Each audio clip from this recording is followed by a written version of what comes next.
On the baby bonus then, reduced from $5,000 to $3,000, you've likened that to the Chinese birth control system. No, I didn't do that. Yes, you did. It's a misrepresentation, Barry. I said social Well, you misrepresented policy, yourself, if that's the case. You said it worked quite well in China, didn't it? Yeah, what worked quite well? They don't have a baby bonus in China, do they, Barry? So you're misrepresenting me there. What I actually said was social engineering between children out of the same family. Now, you can liken that. Various countries have tried it. The bottom line is, in Australia, we have never had financial penalties associated with the birth of a second or a third child. That has never existed. We've never had that.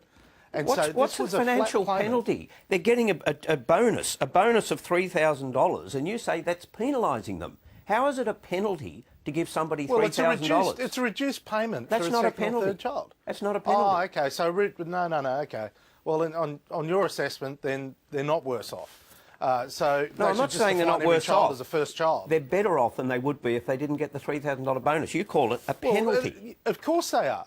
Of course they are. But actually, for the money that they were going to receive for a second or third child, Jenny Macklin just put out an alert to the professional organisation for the birth of children, saying please don't facilitate people having the early birth of a child to get increased payments. So I'm sorry, that explains it all. I mean, if there's no penalty involved, or there's no, and this is the second time they've been through it, Barry. But look, whatever the case, the bottom line here is the government never said it was going to reduce the baby bonus like this previously. It's making it up as it goes along. So again, do you, it on all the so you will oppose this one then, or do you reserve the right to criticise it and support it? We will speak to our party room about it. But I just say this, Barry, we have been very responsible in opposition about all of these things. I mean, we've been very upfront with the Australian people. Suggestions of hypocrisy are outrageous, given that we said we could not support and would oppose the $900 payment to families. And in May this year, on the school kids bonus, we said we would oppose it and repeal it. And the government got up every time and said, oh, this party, the Liberal Party, is opposed to families. Well, we've been absolutely true to our word on the need to rein in entitlements. We've done it with our actions as well as our words, but the suggestion somehow that when the government has an ad hoc approach to taking money out of the pockets of families, we should just have a gut reaction to support it without question. We're not in that business. So you will get rid of the school kids bonus. That's what, $400 for primary school kids and about $800 for secondary school kids? It's funded out of the mining tax, and there is no mining tax, Barry. So what happens? Do you return to the old tax refund system? No, we've said what we've said. We will oppose it, and you'll see our policies before the next election. But they won't be able to go back to the original arrangement either, where they claim money through the taxation. We haven't said that. We haven't said that. We haven't said that. We have said we cannot afford the school kids bonus. We've been emphatic about that.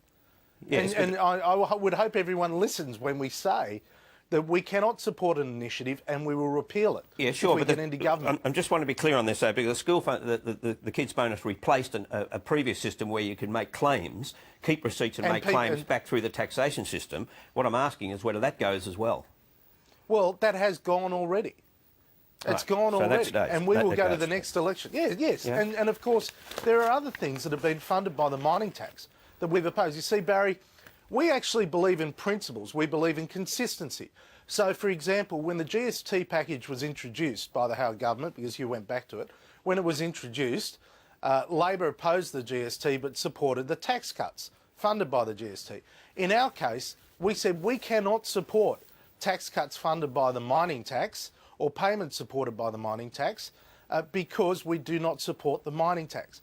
So we are entirely consistent in our principles. So when you said in Europe that there was a need to have an assault on this age of entitlements, then to an extent you think it applies to Australia. There is a need to have a look at entitlements in Australia. Well, I've always said we need to be wary of it. Always need to be wary of it. And what does that mean? Well, it means that we cannot afford a school kids bonus that is paid by a non-existent mining tax. So I gave a speech before the budget in May. I really wish people would listen to me sometimes. So when I gave the speech back in April, and in May they promised a school kids bonus, and they promised, changes to family tax benefit, Part A, and a range of other things, we said we cannot afford this because the mining tax will not raise money, and we're right. Well, we do